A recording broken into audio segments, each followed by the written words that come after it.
안녕하십니까 시청자 여러분, 박정호입니다. 자, 1월 6일 금요일 오후, 오늘도 어김없이 최진봉 교수님 나와 있습니다. 안녕하십니까? 안녕하십니까. 네, 본격 새해 첫 첫 출연 안구 정화 방송. 남구정화 방송. 네, 새해 첫 출연이죠. 새해 첫 출연.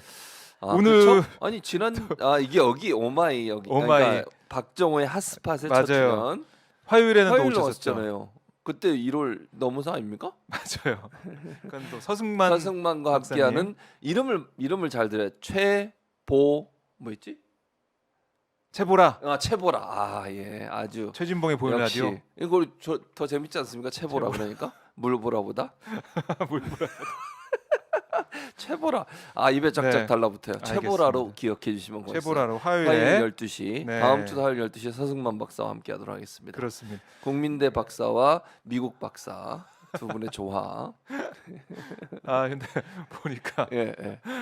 재밌더라고요. 예, 역시. 박종훈 기자가 시작할 때 있었거든요. 끝날 때 없어졌어요. 어디 간 저는- 겁니까 그 사이에? 저는 계속 방송을 보면서 네.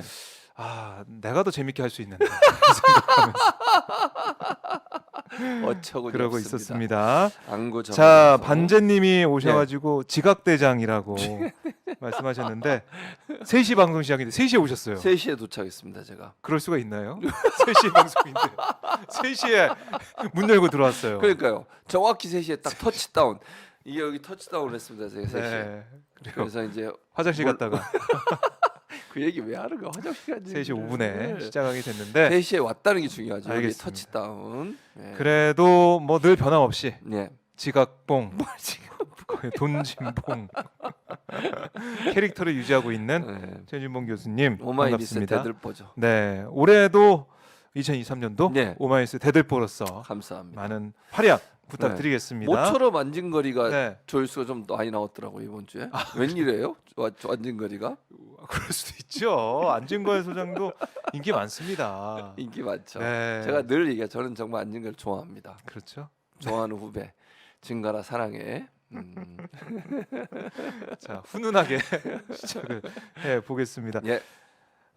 지금 이 얘기를 해봐야 될 것 같은데요. 북한 무인기 네. 이게 결국 비행 금지 구역. 3.7km죠. 예. 군의 설명은 거기 이제 북쪽을 네. 살짝 스치듯이 지나갔다. 무슨 이렇게 스치는 바람에 이거예요? 뭐 하는 거예요 지금 스치다니? 스쳐서 갔다. 침범한 거지 뭘 스쳐요? 아, 진짜 그러니까- 말도 뭐 말을 그렇게 만드는지 모르겠어요. 비행 금지 구역이라는 게 네. 여기가 이제 보통 구역이 아니잖아요. 당연하죠. 말 그대로 비행 금지. 아니 반대로 얘기하면 그거 네. 왜 만들어놨어요? 그렇게 할 거면 아니 비행 금지 구역이라고 만들어 놓고 스치듯 지나가니까 문제 없다고 얘기할 거면 없애세요. 그거 그러면 필요 이게 없다. 그렇잖아요. 네. 비행 금지 구역은 최소한의 그 뭐 대통령실이나 아니면 국가의 주요 안보 시설이 북한이나 다른 어떤 공격으로부터 보호하기 위해서 만들어 놓은 그런 구역이에요. 네. 그럼 그걸 침범하면 엄격한 문제로 다뤄야지. 이걸 스치듯 지나갔으니까 괜찮다.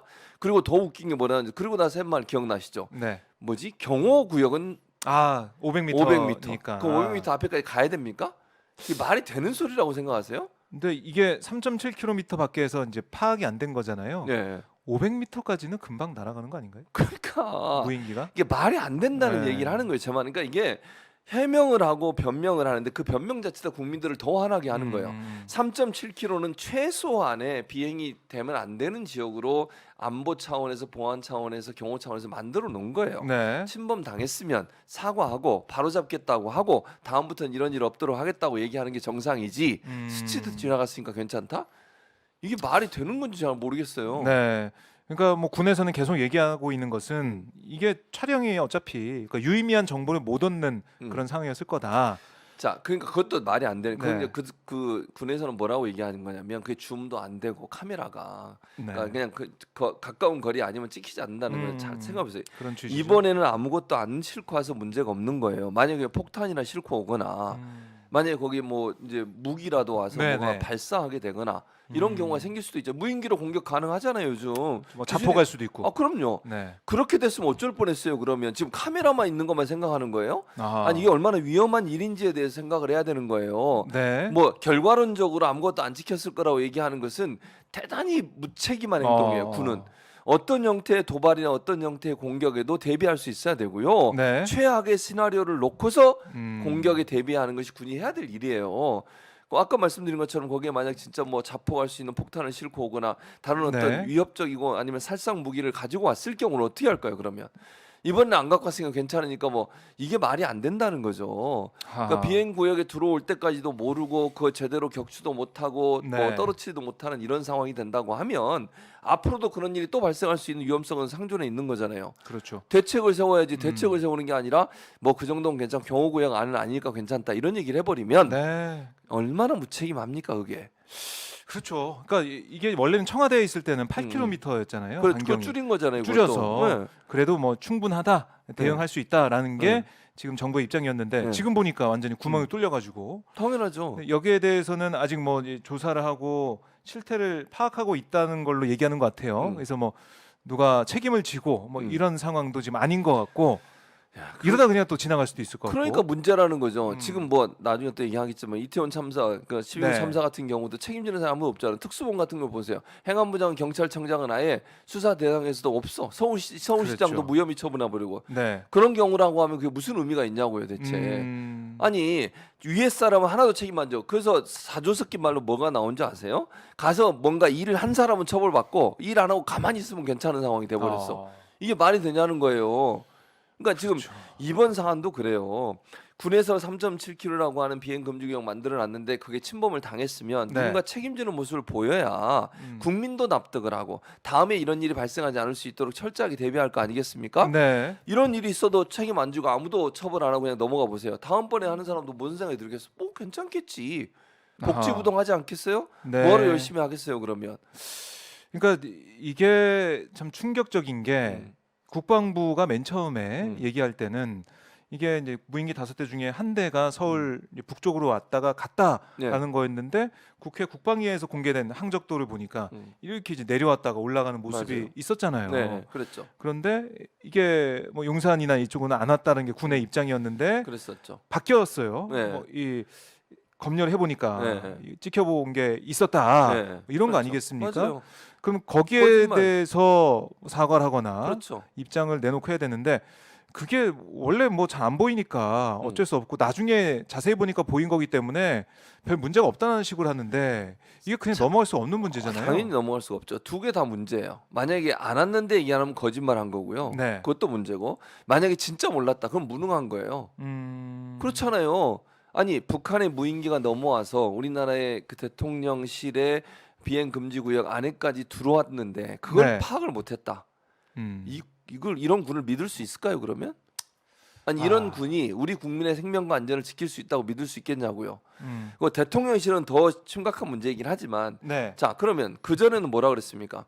뭐 그 북쪽, 그러니까 서울 북쪽 지역은 이미 돌아다니는 게 다 나왔잖아요. 그렇죠. 그러면 만약에 아까도 얘기했듯이 그 비행기 안에 그 무인기 안에 폭탄이나 자폭 장치가 있었으면 누가 피해를 당하는 거예요? 우리 국민이에요. 그렇네요. 꼭 그렇잖아요. 이제 대통령실 그 용산 상공에 없었다고 하더라도 네. 이게 비행 금지 구역까지 들어왔고 네. 또 나아가서는 서울 지역을 돌아다녔으니까 돌아다녔잖아요. 5시간 동안을. 인구 밀집 지역인데. 네. 거기에 만약에 폭탄이나 하나 가져와 가지고 떨어뜨려 봐요. 어떤 일이 일어나겠습니까? 네. 그걸 대비하지 못하고 찾아내지 못하고 방어하지 못한 군은 할 말이 없는 거에 대야 돼요. 근데 지금 보면 뭐 할 말이 너무 많아. 이게 뭐 하는 행동인지 모르겠어요. 아무도 책임을 안 져요. 예전 같으면요. 예전 정부들은 이런 일 있으면 다 책임지고 네. 사과하고 옷 벗고 이랬습니다. 근데 지금 정부는 보면 뭐 그냥 넘어가. 그리고 전 정부 탓만 해. 네. 지난 정부 문제였다. 음. 그리고 또 김병주 의원을 공격을 하더라고. 난 그것도 도저히 이해가 안 돼요. 아니 김병주 의원이 문제를 제기할 때 처음에 뭐라 그랬습니까? 그런 적 없다. 유감 표명까지 했어요. 그렇죠. 그랬잖아요. 네. 그리고 나중에 시인하잖아 지금 8일인가 지나서 이게 뭐 하는 행동입니까 대체? 야당 의원도 파악할 수 있는 간단한 문제를 군이 파악을 못했다고 하면 또 네. 경호처가 파악을 못했다고 하면 이게 큰 문제인 것이지. 그걸 지적당하니까 이제는 도리어 공격을 해. 북한과 내통하는 거 아니냐고. 이런 주장을 어떻게 할 수 있는 거예요 그러니까 대체? 바로